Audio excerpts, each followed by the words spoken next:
When we moved in with Lorraine, my mother-in-law, it was supposed to be temporary. That's what Clementine told me. Just until Mom's condo finishes construction. But something in her tone said she didn't believe that either, and I should have paid more attention.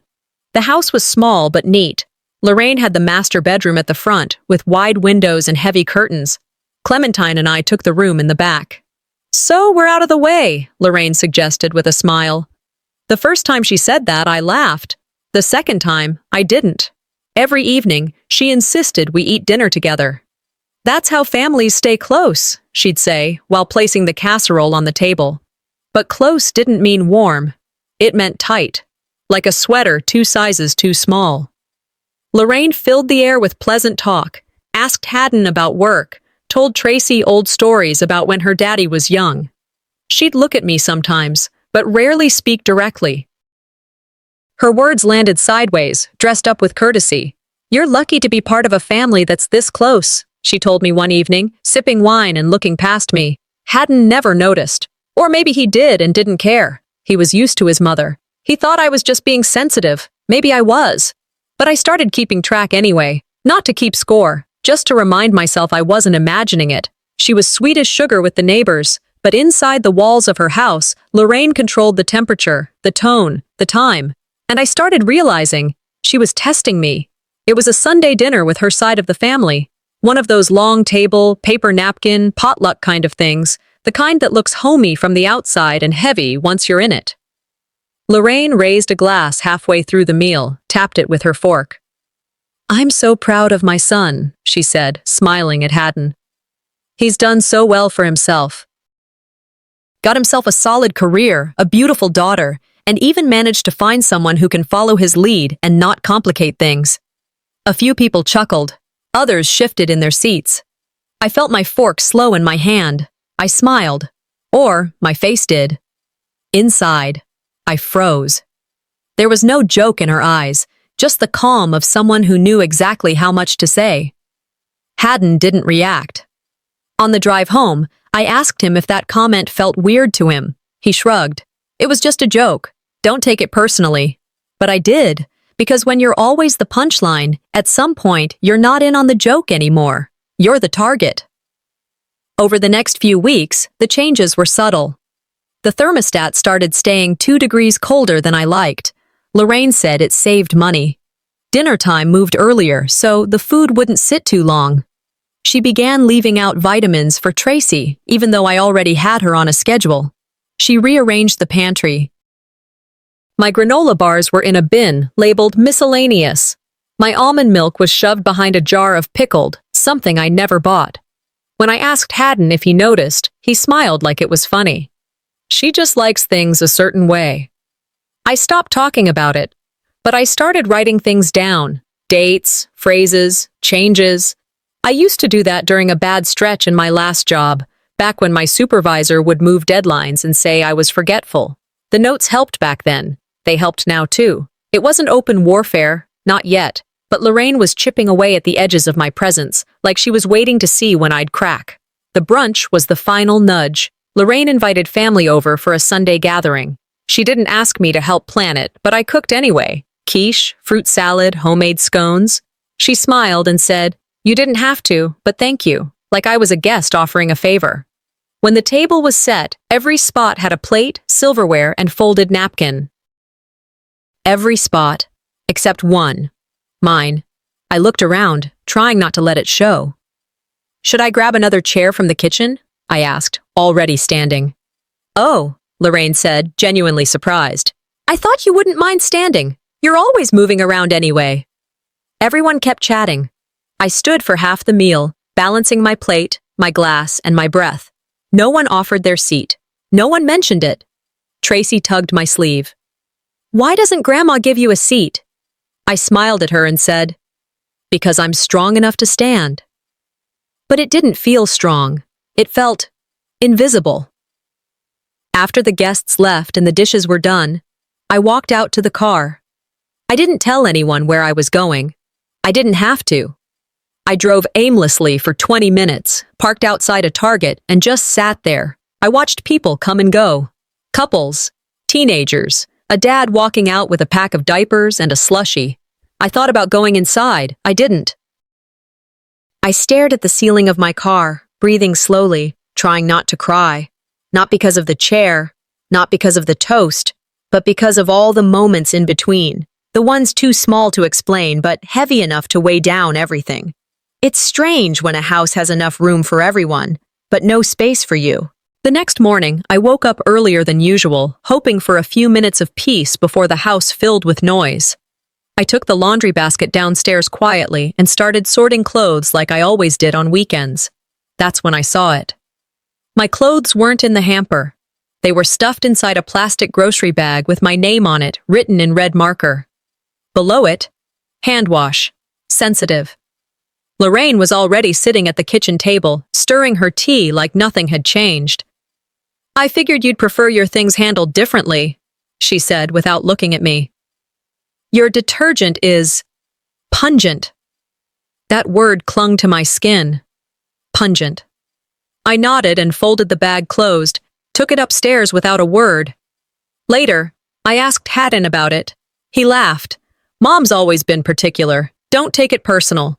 But it felt personal. It wasn't about soap. It was about what didn't belong. And I started to wonder, what else was she sorting me out of? That afternoon, Lorraine asked if I could help her sort through old family photos. Just for the holidays, she said. You know, bring back some memories. She had a big plastic tub pulled from the attic, filled with frames and albums. We sat together on the living room floor. She opened one album, her fingers moving gently over Haddon's childhood photos, her husband's old military snapshots, holiday cards from years past. Then I saw our wedding photo, the candid one. Haddon and I laughing outside the reception hall, the kind of smile that doesn't need a pose. I picked it up and smiled. Lorraine glanced at it, then took it from my hand. Let's use this one instead, she said, holding up a studio portrait of Haddon in a tux, standing beside her. It's more timeless. She placed it in the center of the mantel. I looked up and realized there wasn't a single photo of me anywhere in that room. You're always behind the scenes, she added. A good woman doesn't need the spotlight. I smiled, but something inside me shifted. 2 days later, Tracy came home from school with a drawing. She handed it to me with pride. It's our family, she said. There was Grandma in the big armchair, Daddy sitting beside her, Tracy on the floor with her toys. And that was it. Where am I? I asked gently. She thought for a second. You're in the kitchen. That's where you always are. I kissed her cheek and told her it was beautiful, but when I got into the car later, I cried. Not because she left me out, but because she was right. I had become the background of my own life. And the worst part? No one meant to hurt me. They just stopped seeing me. That night, Clementine mentioned the drawing over dinner. Lorraine chuckled. Children see what they live. Maybe you should be more involved. I nearly dropped my fork. I wanted to scream, slam the plate, walk out, but I swallowed it whole. The holiday dinner planning began shortly after. Lorraine took the lead, as always. I wasn't asked to help, but somehow I ended up doing the cooking anyway. She handed out lists. Haddon was in charge of drinks. Pearl would bring the desserts. I was just around. The day of the dinner, I was moving between the stove and the sink, checking the oven timer, setting out the good plates. That's when I heard one of Lorraine's cousins say, It's so lovely of Haddon and his mom to host this. No mention of me, no correction, just air. That night, after everyone left and the dishes were drying, I asked Haddon about it. Why do you let her talk like that, like I don't even exist? He hesitated. Maybe she just doesn't know how to include you. Include me? Like I was a name on a guest list. I didn't say anything more. I just thought, maybe I need to stop trying to fit into a story that was never written with me in it. I started journaling again. Not to heal, not to vent. And to remember, to make a record of the moments that felt like nothing to them, but stayed with me. One day, I wrote, I'll want to remember all the moments I let slide, not for bitterness, but so I never forget how quiet erasure begins. That night, Lorraine complimented my roast at dinner. You know, she said, You're finally starting to blend in well. I looked at her, straight in the eyes, and I thought, I wasn't meant to blend. I was supposed to belong. It started like any other Thursday. I had a meeting at 10, so I showered early, made breakfast for Tracy, and set up my laptop in the corner of the bedroom, the only space that still felt like mine. The house was quiet enough. Lorraine had gone to the store, or at least I thought she had. Halfway through my call, screen full of clients, Lorraine pushed the door open like it belonged to her. No knock, no pause. She walked in with a stack of folded towels, set them on the bed, then opened our dresser drawers, pulling, shifting, humming, like it was a normal thing to do. I lifted a hand without speaking, trying to signal that I was on camera. She looked over, squinted. "This isn't a hotel," she said. "You don't need to be so secretive." I didn't answer. I muted the mic and turned my camera off. When she left, the room was colder somehow, smaller. That night, I told Haddon. He tilted his head and said, "She's just trying to help. She folds our stuff. That's her way of showing care." I stopped explaining after that. By the weekend, Lorraine had started posting printed notes around the house. "Please limit showers to 7 minutes. Hot water is expensive. No garlic after 7 p.m. It lingers in the drapes. Use coasters or bring your own table." They were stuck on the fridge, the pantry, even the bathroom mirror, all in the same floral font word template like she was running a bed and breakfast instead of living in someone else's home. She called it keeping things orderly. Clementine called it charming. "She's always been quirky," she said, brushing past the memo like it was wallpaper. It wasn't charming. It was control, without confrontation, and it was working. Slowly, I started watching what time I showered. I skipped garlic and recipes without even thinking. I moved my mug every time I sat down, just in case. "You act like you're being oppressed," Haddon joked when he saw me rubbing the garlic off a cutting board. I didn't laugh. I didn't correct him either. I was learning. Silence doesn't always mean surrender. Sometimes it's just the sound of planning. One evening, Haddon's cousin came for dinner. Nice guy. Talked too much but brought good wine. We were halfway through the meal when the conversation turned to family, how everyone was managing with in-laws, finances, kids. Lorraine set down her fork and spoke like she'd been waiting for this exact topic. "Daughters-in-law are not daughters," she said. "They're guests in someone else's story. It's wise to remember that." It wasn't the words, it was the timing. Everyone went quiet. Even Clementine looked down. I smiled. "Thanks for the reminder," I said. My voice didn't crack. I made sure of that. But something in me hardened. Not like cement, more like ice. Later that night, I opened my journal and wrote one sentence. "I am not a guest. I am the only reason this house runs." Then I closed it and slept like a rock.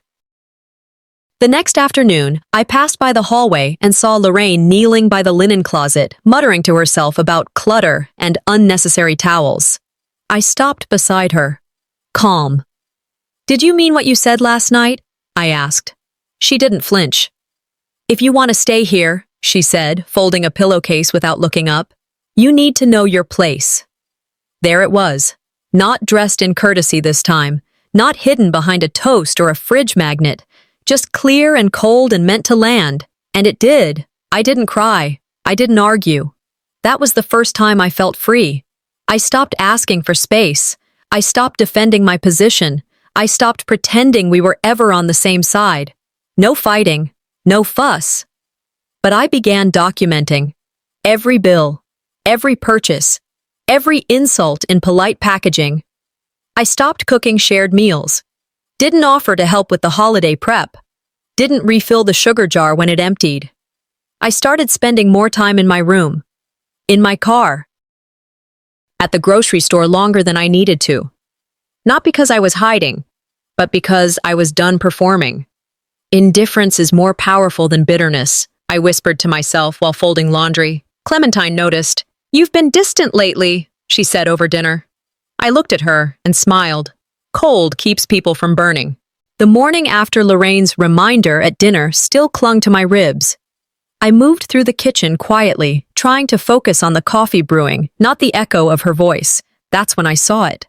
Taped to the fridge was a laminated schedule, not a note, not a conversation starter. A full-blown color-coded laminated schedule. Dinner at 6 p.m. sharp. Quiet time 8 p.m., 9 p.m., no music, no TV. Sunday mornings are reserved for family prayer. Please plan accordingly. I stood there, reading it twice. 3 times. Lorraine walked in behind me, as if on cue, and patted the fridge with satisfaction. "This will keep everything running smoothly," she said. Clementine, slicing an orange, chuckled. "She's just trying to help things feel more organized." I turned to Haddon. "So this is how it works now?" He shrugged. "It's just a routine, not that serious." But it was serious. Not because of what was written, but because of who wrote it and how no one seemed to think I should have had a say. That night, after dinner, I stayed up with Tracy to watch a holiday movie. Something light. Something warm. I needed that. We were giggling over a reindeer dance scene when Lorraine walked into the living room. "I believe this is quiet time, isn't it?" she said, with that smile that never quite reached her eyes. I smiled back. "We'll keep it down." She nodded and walked away. 10 minutes later, the volume on the TV dipped suddenly. I looked at the remote. It hadn't moved. She had turned it down from the hallway. Haddon watched it happen. He didn't say a word. He yawned, stood up, and kissed Tracy goodnight. "I'll see you upstairs," he said to me. I stayed behind, not because I wanted to, but because I didn't want to go where I wasn't seen. The reindeer kept dancing, but I wasn't laughing anymore. Over breakfast the next morning, I set down my coffee cup harder than I meant to. "Why is it that every rule she sets, we just follow without discussion?" I asked, keeping my tone steady. Haddon blinked, like the question came from nowhere. "It's her way of feeling useful," he said. "Why push back when it doesn't hurt anyone?" I stared at him for a long moment. "Because it's not her house." He looked down at his plate. "Let's not turn this into a war." That line landed somewhere deep. It didn't sting. It settled. Final. Heavy. It told me everything I needed to know. Haddon wouldn't be the one to defend me, not because he didn't love me, but because he feared conflict more than he feared injustice.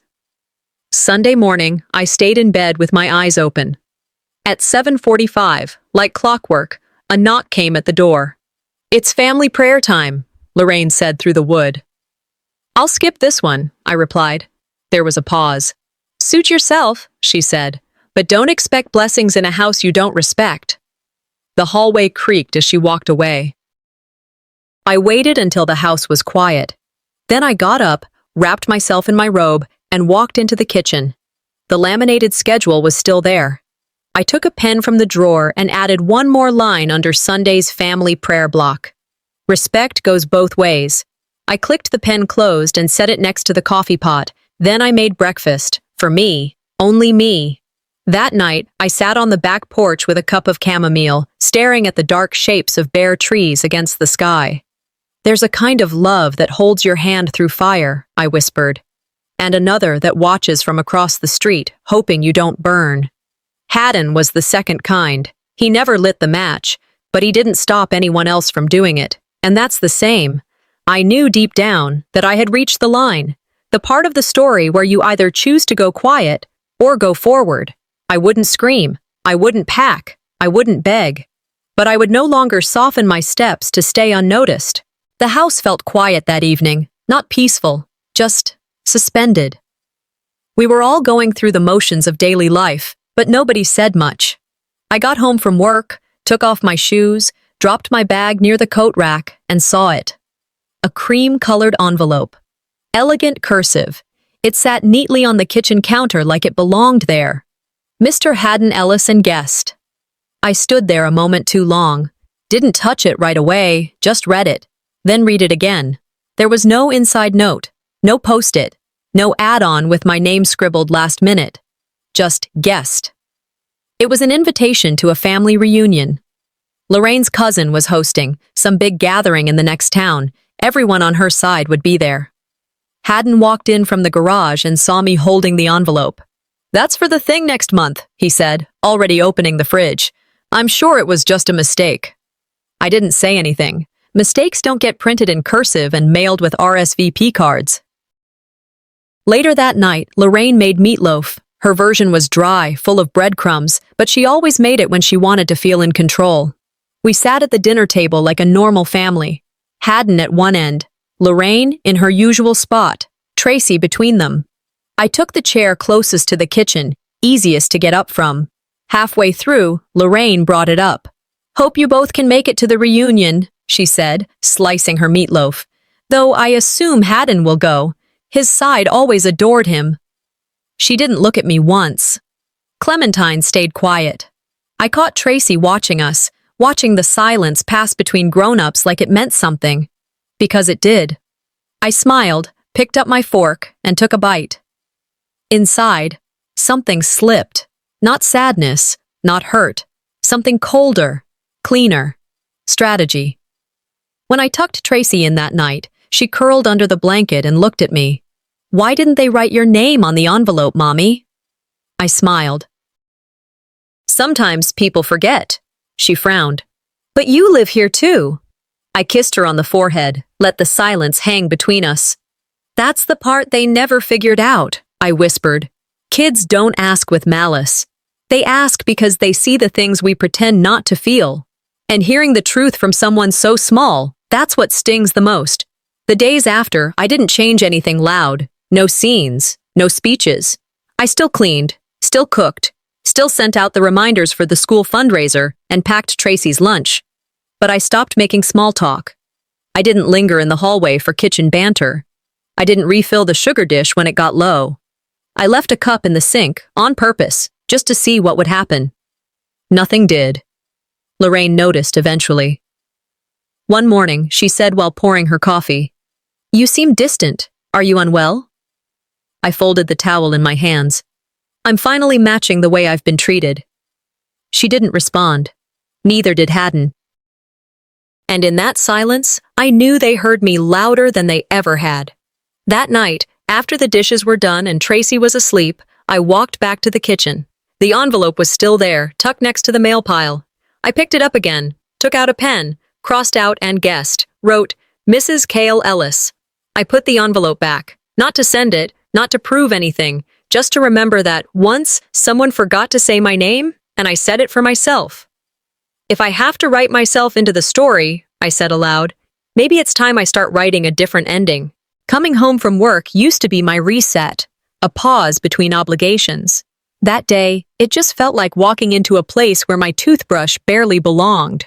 I dropped my keys in the bowl by the door, kicked off my shoes, and went straight to the bathroom. The plan was simple. Wash my face, breathe, start dinner. But when I opened the cabinet, something was off. My skincare jar. Open. Fingerprints in the cream. Uneven scoops. The kind of mess that doesn't happen by accident. I walked out and found Clementine folding laundry on the couch. "Did you use my moisturizer?" I asked, even though I already knew. She looked up like it was nothing. "Mom borrowed it this morning. Hers ran out. Thought you wouldn't mind." I nodded and went to Lorraine's door, knocked twice. She opened it halfway, holding a book. "It's just lotion," she said. "You don't need to be territorial over beauty products." I didn't answer, just turned and walked away. But it wasn't about lotion. It never is. Saturday came with its usual chores and passive-aggressive comments wrapped in smiles. Lorraine had invited some neighbors over for a brunch she threw together at the last minute. She made a quiche that smelled like a salt shaker exploded inside it and asked me to make it look pretty. I stayed in the kitchen, safe, invisible. From where I stood, I could hear her giving the house tour. "This is the dining area, and that's Michael's room down the hall. He's my son. The guest room is at the back. That's where she stays, for now." I froze. Then came the sentence that gutted me. "Oh no, she's not family. I thought she was one of Michael's tenants at first." There was polite laughter. No one corrected her. Not even Clementine. I turned off the sink, dried my hands, and stepped out of the room. Nobody looked up. That night, I told Haddon. His response? "You're reading into it too much." They always say that, when you're being erased quietly. The next morning, I started moving through the house with a different kind of clarity. I walked from room to room and mentally listed every item I'd paid for. The microwave, mine. The curtains she just replaced, I bought those last year. The TV in the living room, the lamp in the hallway, even the toaster. I didn't say anything. I just made a folder on my laptop. Receipts of existing. I scanned bills, credit card statements, delivery receipts, anything with my name and that address. It wasn't for revenge. It was insurance. In case they ever tried to write me out of this story completely, I'd have proof I was there, that I built it, that I mattered. That evening, I took a small tray and placed a brand new jar of moisturizer on it. Same brand, still sealed. I walked to Lorraine's door and set it down gently. On top, a yellow sticky note. Please feel free to use this. I bought it just for you. As I turned away, Clementine appeared at the hallway's end. What's that? She asked. I smiled. A gift. Some boundaries are better drawn in ink. She didn't reply, but something in her eyes shifted, like she was seeing me for the first time in a long time. After everyone went to bed, I sat on the bedroom floor and pulled the folder of receipts from under the bed. They were organized, labeled, dated, proof of all the invisible work, of all the forgotten contributions, of all the lines they thought I wouldn't dare draw. I locked the bedroom door. For once, not because I was afraid, but because I was done being open to people who only knew how to take. They thought I wouldn't keep score, I whispered. They forgot I was raised by women who did the math. Friday. I got home a little earlier than usual. The sun hadn't set yet, but the house glowed with warm lights. Cars lined the street. I saw shoes at the front door. Too many for just us. As I stepped inside, the smell hit me first. Roast beef, garlic rolls, store-bought pie. The kitchen was full. Lorraine was moving between trays, giving instructions like a chef running a staff. Clementine stood near the sink, slicing fruit. There were people in the living room I didn't recognize. Lorraine looked up, briefly. "Oh, we didn't think you'd be home this early," she said, like I was interrupting something. I stood in the doorway, coat still on, waiting for someone to say something that would explain. Turns out, it was a family dinner. Lorraine had planned it, hosted it, in our house. I looked for an invitation. Nothing. I asked Clementine. She looked uncomfortable. "I thought she told you." No, she hadn't. It wasn't a mistake. They hadn't forgotten me. They had excluded me. I didn't make a scene. I walked into the kitchen, opened the fridge, and pulled out the casserole I had made earlier that day. It wasn't for them. It was just dinner. My dinner. I warmed it quietly. Set it on the counter. No one paid me any attention. 10 minutes later, when I returned to grab a plate, the casserole was gone. I found it in the laundry room fridge, shoved behind a bottle of old ranch dressing. Back in the dining room, someone else's dish, a plastic tray of lasagna with a grocery store label, was front and center. Lorraine's voice carried over the clinking forks. "Some food just doesn't suit everyone's stomach," she said with a laugh. A few people chuckled. The joke wasn't subtle.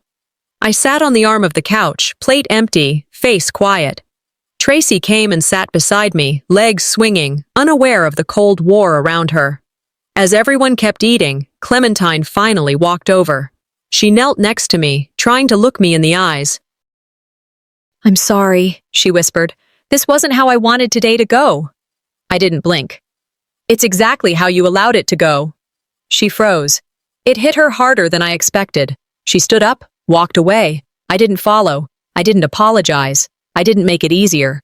Some lessons don't come with comfort. By 9, the guests were gone. The leftover pie was covered in foil. The living room was littered with cups, plates, half-crushed napkins. No one asked me to clean, but I did. I scraped the untouched casserole back into its dish, covered it, labeled it, "Tomorrow's lunch." Lorraine entered while I rinsed the last plate. "No need to save that," she said, drying her hands with a dish towel. "No one really liked it." I looked at her, calm. "It wasn't for them." She blinked. That was the first time she had nothing clever to say. I placed the container in the freezer, not out of spite, out of intention. It was a bookmark, a reminder. This moment mattered. Later, when everyone had gone to bed, I lay in the dark, fully awake. The heater hummed quietly through the vent. Outside, the streetlight cast long shadows on the wall. You shrink enough times, I whispered. They forget what your full size looks like. I turned on the bedside lamp and reached for my phone, opened a new note, titled it, House Contributions. I began listing every utility, service, bill, and expense I had covered in that house over the last 2 years. It wasn't a threat. It was a record, because when the locks changed, when the line was finally crossed, I wanted every line of ink to speak louder than any scream I'd swallowed. I woke up before the sun. No alarm, no noise, just clarity. By 5 a.m., I had already made coffee, opened my laptop, and stared at the folder on the desktop titled, In Case They Forget. It wasn't new. I'd been adding to it for weeks. Scanned bills, online orders, service confirmations, everything in my name. Bank statements, utility bills, appliance receipts. Even the damn fire extinguisher by the pantry had my purchase order on it. I printed the full stack and organized it neatly in a black binder. On the spine, I slid in a fresh label, Household Equity. Then I added one more thing, a copy of the house deed dated months before the wedding. No joint name, just mine. As I slid the documents into a manila envelope and sealed it, I whispered under my breath. They erased my name from the invitation. This time, I'll write it in bold. The house was still quiet, but not for long. Lorraine returned that afternoon.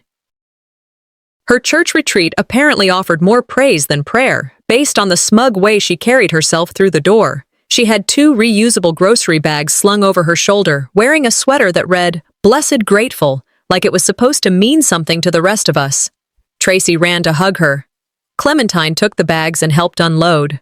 Lorraine passed me at the kitchen counter, gave me a smile that said nothing, and turned to the fridge. I was already seated on the bar stool, envelope in hand, binder flat on the counter. Calm, ready. She finally noticed and paused, narrowing her eyes. What's all that paperwork for? She asked.